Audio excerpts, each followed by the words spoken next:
Isang paalaala sa mga tao na nagretiro na sa trabaho o magre-retiro pa lamang sa trabaho.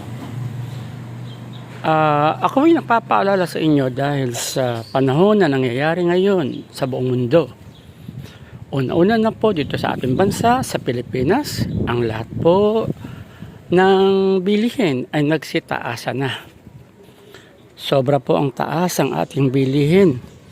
At ang LPG, 1,000 mahigit na po ang halaga ng LPG.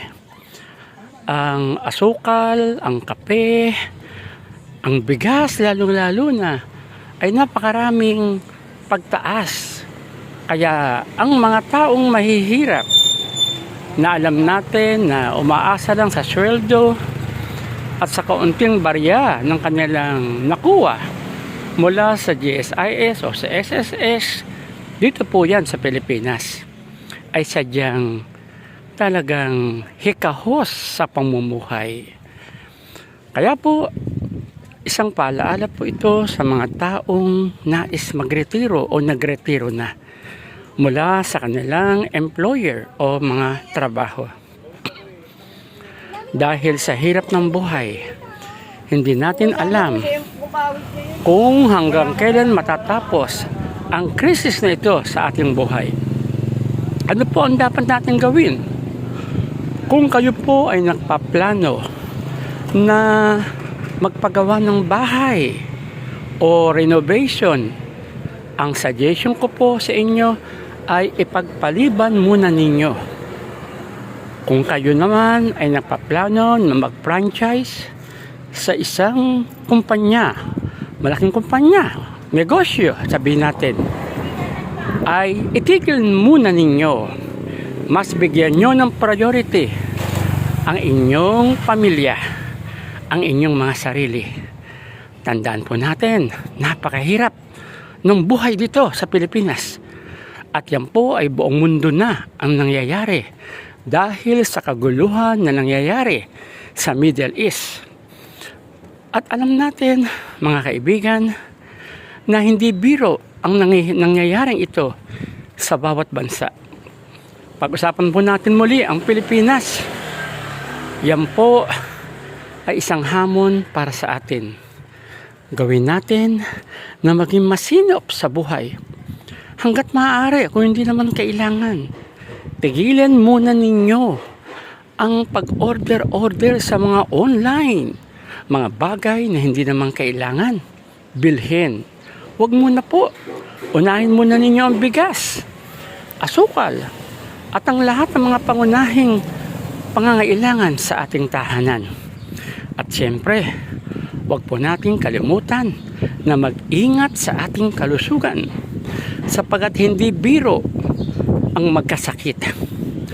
Isa rin pong idadagdag natin, mga kaibigan, na yung mga kabataan sa ngayon na napakahilig kumain ng mga pagkain sobrang tatamis, sobrang aalat, sobrang mamantika, yung mga chichirya na iyan, naku po, iwasan muna natin. Matakot po tayo sa sakit. Dahil kapag tayo ay mahilig sa kanyang mga pagkain, sa junk food, lahat-lahat na po, mga dilata na araw-araw halos ay kumakain tayo ng mga canned foods, na mga dilata. Yan po ay napakataas ang sodium at napakasama sa ating kalusugan. Kaya kung mahal ninyo ang inyong kidney, mahal ninyo ang inyong liver, mahal ninyo ang inyong mga internal organs, aba, kailan pa kayo kikilos? Gusto nyong magkaroon ng mabigat na karamdaman?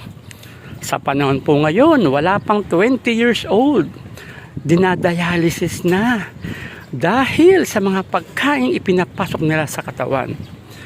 Kaya sana po, huwag natin kalilimutan na ang pagpili ng pagkain na ipinapasok natin sa ating katawan ay yung tama lamang.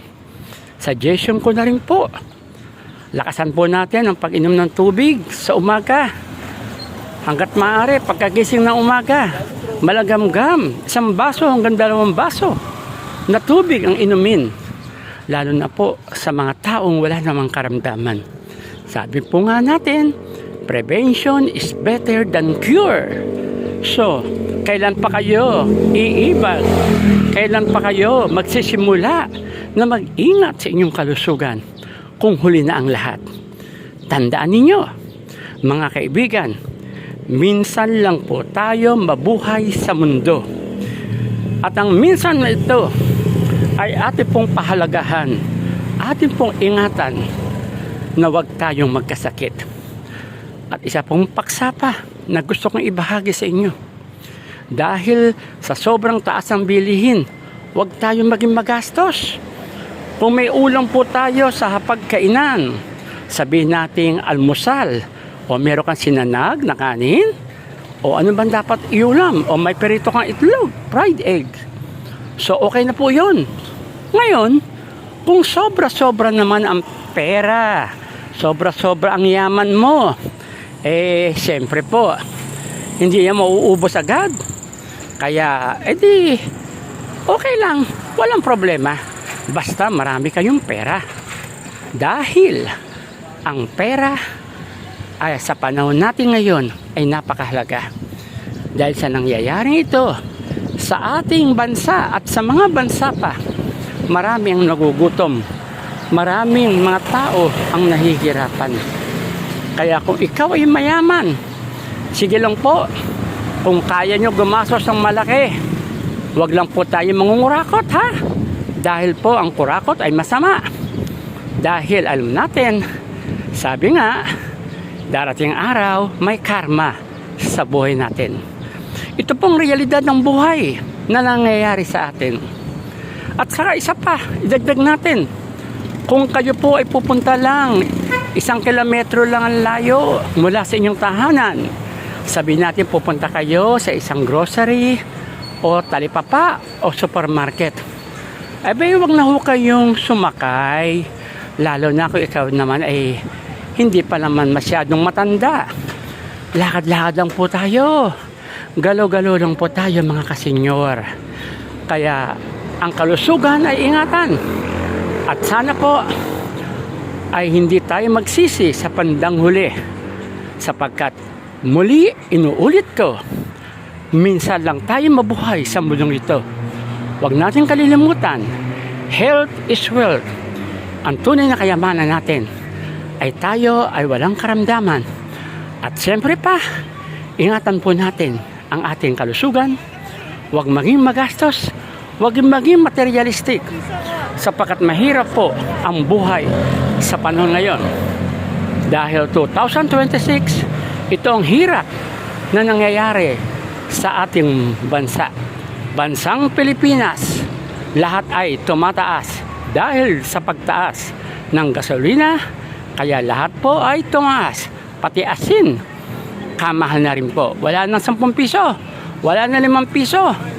Dahil dagdag na po yun. Baka yung 5 piso, 7 na. Yung 10 piso, 12 na. Kaya muli, isang magandang araw, magandang gabi sa inyong lahat.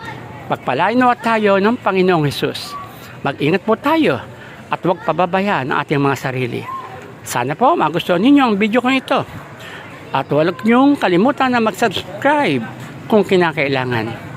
Para rin po sa mga susunod natin video ay mabigyan ko kayo ng mga magagandang information.